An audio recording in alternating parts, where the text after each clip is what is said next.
Saudara, pandemi corona telah memukul pelaku usaha mikro, kecil, dan menengah atau UMKM, sehingga pemerintah berupaya melakukan penyelamatan.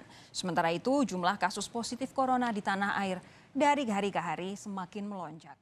Pemerintah melalui Menteri Keuangan Sri Mulyani memproyeksi ekonomi Indonesia tahun ini melambat sebagai dampak dari virus corona.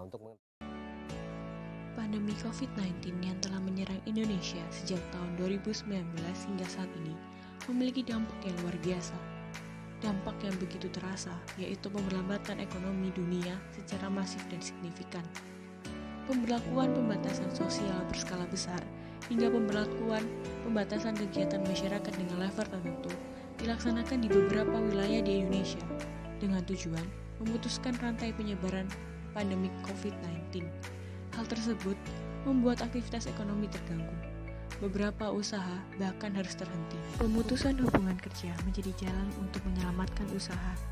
Hal tersebut berdampak pada pendapatan rumah tangga yang menurun, sehingga daya beli masyarakat juga ikut menurun.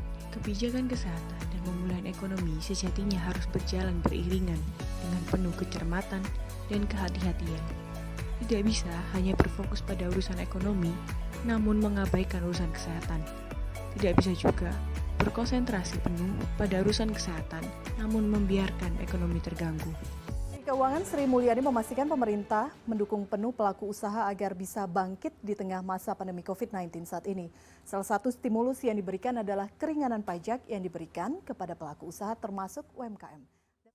Pada tanggal 1 Juli 2021, Direktorat Jenderal Perpajakan melalui PMK nomor 22/2021 mengeluarkan peraturan mengenai perubahan atas PMK nomor 9 tahun 2021 tentang insentif pajak untuk wajib pajak terdampak pandemi COVID-19.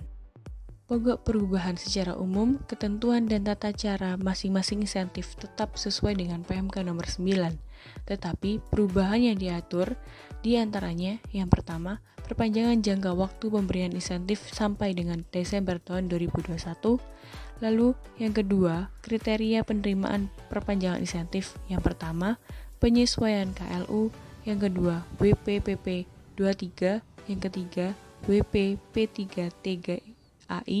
Dan yang terakhir, tidak termasuk WP KITE dan KB. Salah satu bentuk insentif pajak yang diberikan oleh DJP berupa PPh final UMKM yang ditanggung oleh pemerintah berdasarkan peraturan pemerintah nomor 23 tahun 2018. Penerima insentif berupa wajib pajak yang memiliki peredaran bruto tertentu dan dikenai PPh final berdasarkan PP nomor 23 tahun 2018.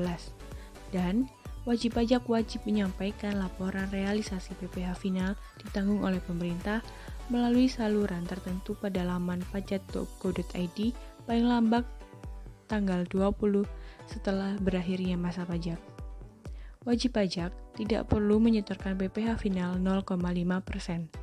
PPh final ditanggung pemerintah diberikan untuk masa pajak Januari 2021 sampai dengan masa pajak Desember 2021. Wajib pajak yang memanfaatkan insentif PPh final ditanggung pemerintah harus melaksanakan beberapa kewajiban, di antaranya yang pertama, WP yang dimaksud harus menyampaikan laporan realisasi PPh final ditanggung pemerintah melalui saluran tertentu pada laman pajak.go.id.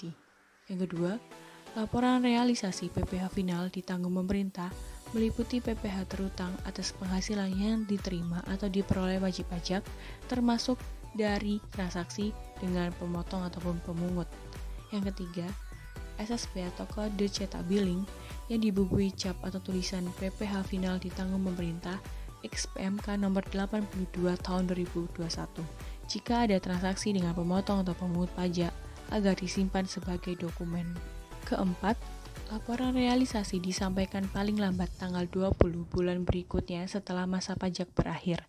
Kelima, wajib pajak yang menyampaikan laporan realisasi melebihi batas waktu yang ditentukan tidak dapat memanfaatkan insentif PPh final ditanggung pemerintah. Terakhir, wajib pajak dapat menyampaikan pembetulan atas laporan realisasi PPh final ditanggung pemerintah paling lambat akhir bulan berikutnya setelah batas waktu pelaporan realisasi.